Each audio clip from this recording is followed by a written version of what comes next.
And today I am pleased to be joined by Harriet Tinka, who runs Empowered Me. She works with teens on self-worth and confidence and helps them to reach their full potential. Harriet is multi-talented. She has over 16 years of experience in international and local modeling, and she's also an extraordinary speaker and advanced to the semifinals of the Toastmasters World Championships. Harriet, how are you? I'm doing well, and how are you? Thank you for having me. I'm good. It's such a pleasure to have you here on this interview and to be able to kind of dive into some of the lessons that you kind of gained over the years and the experience that you have. And just to jump right in, because when I heard this story, it was fascinating. There's a very interesting story about how a little girl in a wheelchair kind of had a profound impact on you about moving forward. And you went through just to give some background, you went through a difficult experience where you were the victim of violence, but coming out of that, you had a very interesting experience and lesson about forgiveness. So I wonder if you can tell us that story and sort of what you learned going through that. Absolutely. I think we all have gurus in our lives that really kind of give you that breakthrough in your life. So for me, I was just a quick background on the backstory of how it all began. I was just finished my international modeling career. I had been doing it for over 18 years. And I promised my parents, after I'm done that career, I'm going to focus on my schooling, because at the beginning, they were not crazy about the idea of me becoming a model, because they already had a plan of attack. My daughter is going to be a doctor, a lawyer. That's it. No other option. So being a model was not an option. But they gave me the option to, if they do go do the modeling career, then I would, of course, finish school. So when that was done, I went to school. And when I got into the school system, it was really different because I'd been traveling all over the world, meeting different cultures. There was a lot of diversity in where I was going. So I was used to that. And then I had to go to university, and I went to University of Calgary. It was a totally different perspective because now I had to have structure. But lucky for me, I met a few friends, and especially one particular student who became my guru, so to speak, showed me everything, where my classes were, what I could do, because I was also almost 3 hours from my parents. So I really didn't have a role model or somebody to help me along the way. Yeah. So he led me and he showed me everything, and we became really good friends. And I was quite pleased and I was excited. And I said, everybody should have a friend like him, because he was the to-go-to person whenever I had difficulties. But then I started noticing signs. And if anybody out there who's ever been in a relationship that is a violence relationship, there are always signs, but sometimes we ignore them. And I went through the stages, there's the typical stages. One, they become your friends. So he became a really good friend of mine. The second stage, where he isolated me from everybody. I couldn't go anywhere without telling him. So this is a stage that happened. I went back home on Thanksgiving Day weekend, and he was upset that I hadn't told him. Okay. So when he found me, he was upset. He kidnapped me, drove for miles, and then he's very angry that I had not obeyed him, so to speak. And he stabbed me and left me for dead. Wow. And I have no idea how I got from that point, because it was a long distance from where I was at the university. It was somewhere in the forest in Kananaskis. I don't know how I got there. Even today, I don't remember. But when I woke up, my father was there, the doctors were there, and there was also the police. And they're all wondering if I was going to be okay. And my father had driven all the way from Edmonton, and I can't imagine how he felt, driving for 3 hours, not knowing whether I'm alive or dead. Mm. And the doctor told my father that I've been stabbed so deeply that chances are I may never walk again, or if I do walk, it'll be very difficult. So of course, when you hear that, I was modeling on the runway, having the time of my life, and now I was going to be a cripple. I had to really start thinking, what's going to happen? I started feeling sorry for myself. I said, why me? I'm a good person. You go through those emotions when something like that happens to you, any sort of trauma. And I knew I had to stop feeling sorry for myself. I needed to start healing. But it wasn't easy. I didn't get help. I decided I was going to do it on my own. And that's the worst thing you can do, is try to do it by yourself. But I did that anyway. So it was one day I was getting physio because I had to learn how to walk again. So I was getting my physiotherapy. I was feeling really down. And I was having that moment, when you don't want anybody to talk to you, you just want to be left alone. Yeah. So I was in my own thoughts. And I had somebody coming through the hallways in the hospital I could hear the wheelchair. And I looked, yes, it was a little girl. I think she was around 9 or 10. But she was so enthusiastic. She was excited about life. But I ignored her because I didn't need that energy. I just wanted to feel sorry for myself because it served me well. And she suddenly stopped and started talking to me and said, "Hi, how are you?" And I said, "I'm fine." And I didn't want her to talk to me. I thought by being absolutely blunt, she'd go away. But she still clinged on me and she kept saying, "What are you doing here?" And I looked at her and thought to myself, what a question. Of course, I'm here for physio. So we started talking back and forth, and suddenly we got to be really friendly. And I told her my story, but in a version that a 9-year-old can understand. I just told her, I'd been stabbed, and I'm just getting through this whole experience. So I'm learning how to walk again. And she said, "Wow, you should use your story to inspire the world." And I didn't really know what she meant by that. And I looked at her, and she was on a wheelchair. So I asked her, she had given me her name. Her name was Amber. I said, "What is your story? How come you're in a wheelchair?" She told me she was a ballet dancer, and she had been excited about a competition she was going to be doing. She was driving with her parents, but there was a head-on collision. There's somebody going the wrong way, and the parents and her were in a car accident. So now she was motherless, fatherless, and homeless. But yet she exudes so much joy. So I asked her, "Why are you so happy? Why are you not depressed? Why are you not sad?" She said, "Because I'm lucky to be alive, and my parents would want me to be happy." And she told me there was a background as to why she was always happy. The family always said, "You have to live life to the fullest no matter what." So she had this instilled in her. So when I heard that, I thought to myself, wow, my story is nothing compared to hers. But then I realized it's not about comparing stories. It's not about who has the worst story, who has the best. It's about what you do with what happens. And life is about connecting the dots from the back. So it was years later that I started healing. And I remembered what Amber had said. She had said, "Wow, you should use your story to inspire other people." So I started going around trying to figure out what I needed to do. I got into modeling again, trying to teach young girls how to walk. But some of them would never make it into the modeling industry. Mm-hmm. But I knew they all wanted to be confident. So that's why I started my own business called Empowered Me, which is about empowering young people to be the best that they can be. And that's how that little girl, Amber, inspired me to serve others with my experience. Wow. Incredible story. And thank you so much for sharing it from someone so young, a 9-year-old, you're saying. Whatever happened to Amber? Do you know? Actually, I did a show with different organization. They've investigated and trying to find her because she was underage. So they suspect that her name changed.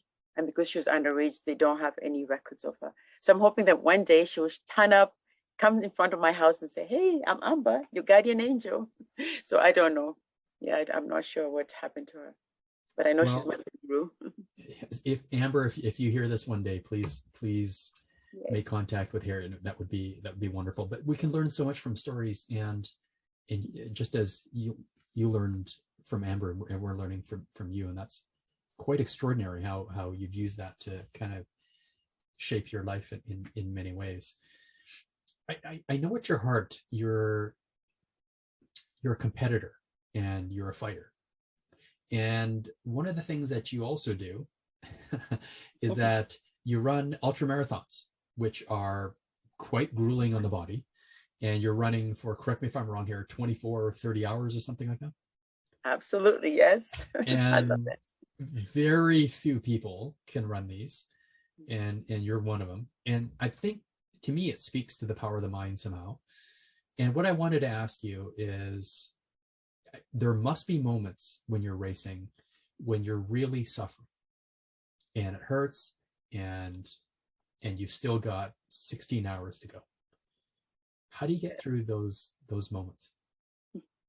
It's incredible. And if your audience listening, they probably don't know what ultramarathon is. It's basically anything over 50 kilometers is considered an ultramarathon. So the ones that I run are the Canadian Death Race or the Sinister 7. So they're over 100 miles. And it is a race that I recommend if you really are fit. But I do them because I want to reset my mind, because I do so much. I do a lot. So this is my way of resetting. And yes, there are moments when I want to give up. But the way I look at an ultramarathon is I don't look at it as I have 110 kilometers left. It is one step. One step gets you closer to the finish line. And at the end of the day, I want to compete against myself. So when I feel like I'm ready to give up, I actually think of somebody in my life that I would never give up on. Like I would never give up on my mother or anybody in my life that I trust or care about. So they use me, I use them as my motivation, even when I'm hurting. And I do a lot of my ultra marathon barefoot. So for me, it's like I'm building calluses in my brain as I do that. So as I'm running those ultra marathon, it's all a mindset. So you're building calluses. So if something happens to you mentally, you're ready. So this is how I do my mental exercises, through these extreme sports. So I love it. So it's more of a mental test for you than a physical one. It is, absolutely. And, the replay will verify that I got this correct. But I believe you just said you run them barefoot. I do. I carry my shoes though in case there's some kind of danger ahead of me. But I do prefer doing it barefoot, because after I run barefoot, I don't feel any pain, because sometimes shoes, no matter how comfortable they are, they start to really affect you. Maybe they're too tight, or your feet are getting a little bit sweaty or something. So by just walking barefoot and embracing nature, it really makes a huge difference.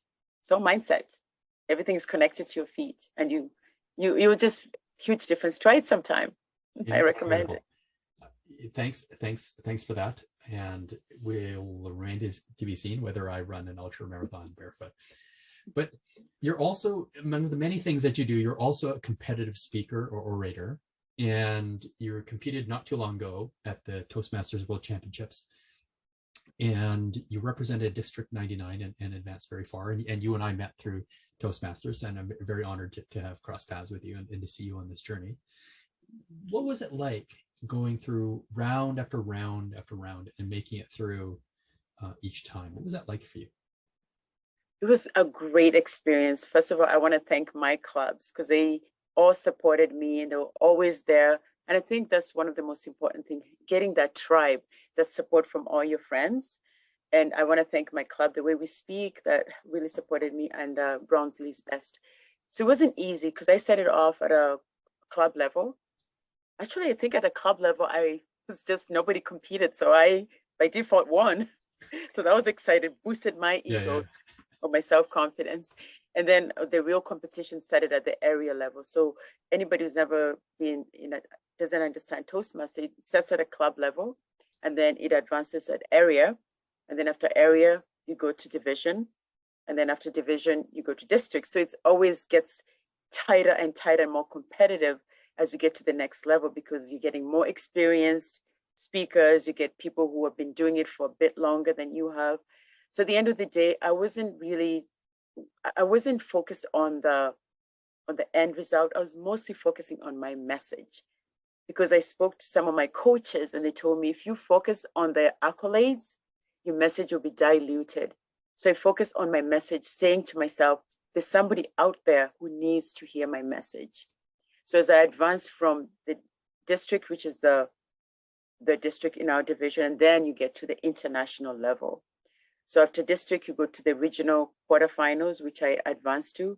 And then from there, I got to the semifinals. So all the top 28 best speakers in the world were competing in Nashville. So I was excited that I got that opportunity to get to that level. And congratulations on making it so far. That's extraordinary, making it through to semifinals. And there were many aspects of that competition that were challenging, as they should be at such a level. And what were some of the things that you learned from that experience, and what were some of the challenges that you experienced? I'll first talk about the challenges. It's always good to get that out of the way, and then the celebration. So some of the challenges, as we all get to the international level, which is top 28, and there's 4 different semifinals. There's 1, 2, 3, and 4.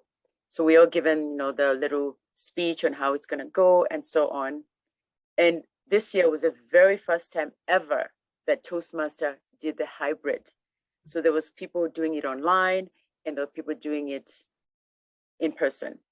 I chose to be in person because I wanted to experience what it's like to go on the international stage and also meet my fellow Toastmasters that I've been communicating with. And so it was going to be an opportunity of a lifetime. But some of the things that I found being in person is the camera was still. You could not move anywhere. So they gave us a limited amount of stage. So you're only limited to being in that space. So if you moved one way, you'd be off camera. The other thing, the lighting wasn't the best. And you could see those shadowy behind. So it wasn't really it wasn't conducive for speech, international speech at that level. So there's a few things that I feel Toastmaster could have tightened up just to make it a better experience.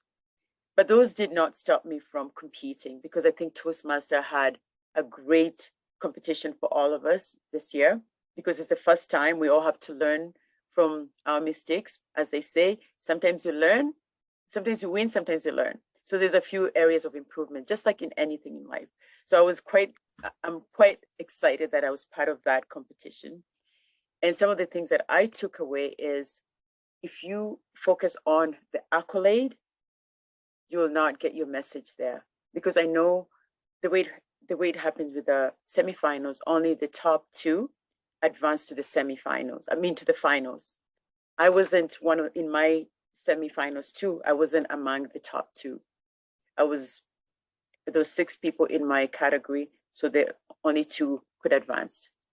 But what I noticed when the first person was announced and she was the winner, everybody was excited, and everybody was surprised that I didn't advance, but I was quite fine with it.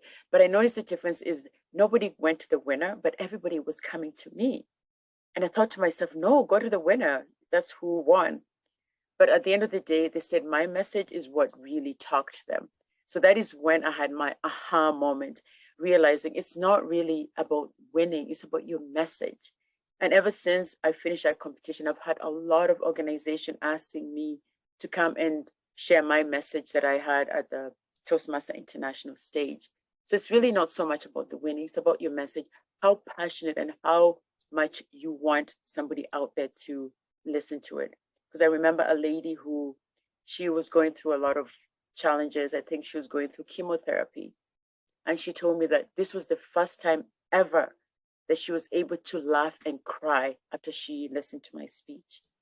Wow. When I heard that, I just thought everything that I'd done, I'd achieved my goal. Just that message being heard by her and making her smile after what she had gone through, I realized that my story that I shared with her is very important. So I feel like doing what I do serves others, and it's nice to see the impact. Isn't that a credit to Amber, and for your taking advice from Amber as well? Yeah.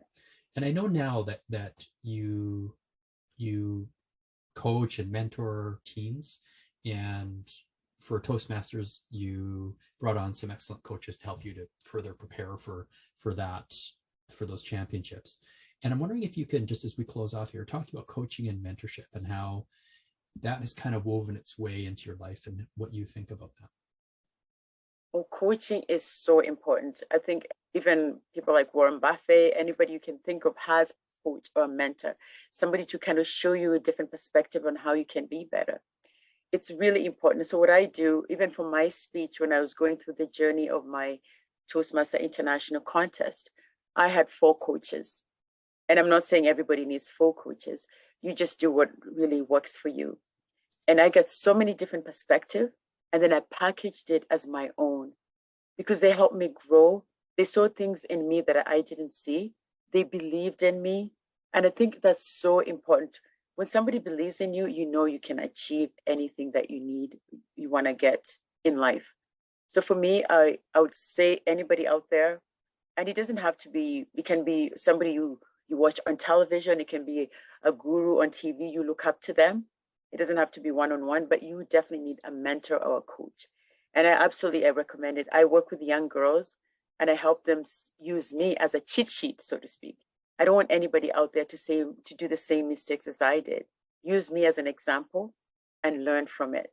So I absolutely recommend anybody out there, if you're having challenges, if you want to, turn your life around, you want to have some breakthroughs, get a coach, get a mentor, get somebody. It could be a friend, it could be a professional, whatever it is, go for it. I highly plug coaches. Well, Harriet, we could talk all day about all kinds of stuff, about speaking, about coaching, about ultra marathons, about modeling, but I'm glad we found a little bit of time here to hear some of your stories and to be able to learn from you and to be able to experience a little bit of what you went through and to really feel that and help that to empower us. So thank you so much for your time. It's so much appreciated. Oh, thank you for having me. I'm quite honored to have been part of the journey right now. Harriet Tinka, thank you so much.